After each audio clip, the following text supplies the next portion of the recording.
doing marketing, you're trying to get more sales, you're trying to drive more leads, but it just doesn't seem to be working. A big reason why this is happening is a lot of people, when they start things like marketing and advertising, they think that they can just put an ad out there. People are going to come to their website and then automatically convert. And that's just not the case sometimes.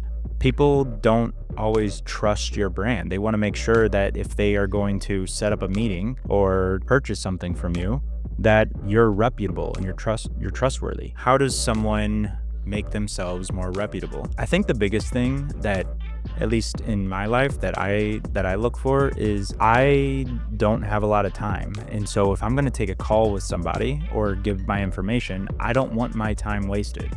And a big way that I suss this out is, what am I getting in return?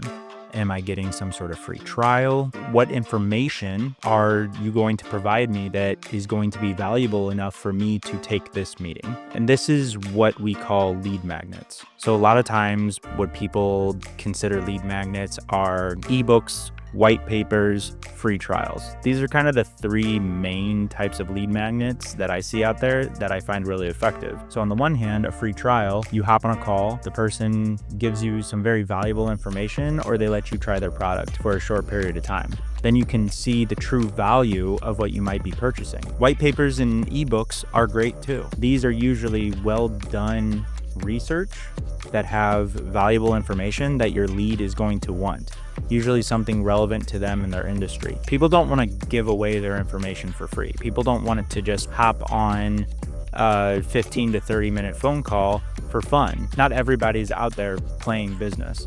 People are actually doing business, and time is very, very valuable. Providing these resources is what's going to get people to at least give you their information. Now, whether or not they actually take the meeting, as we all know, this is something that is very difficult to do. There's a large gap between someone actually putting their information to set up a call and then actually hopping on the call.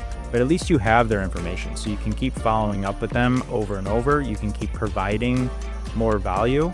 And this is where kind of the secondary lead magnet comes into play. You can send them emails, you can send them messages, you can send them more information, more white papers. You could send them videos with helpful content explaining something that is relevant to them in their industry.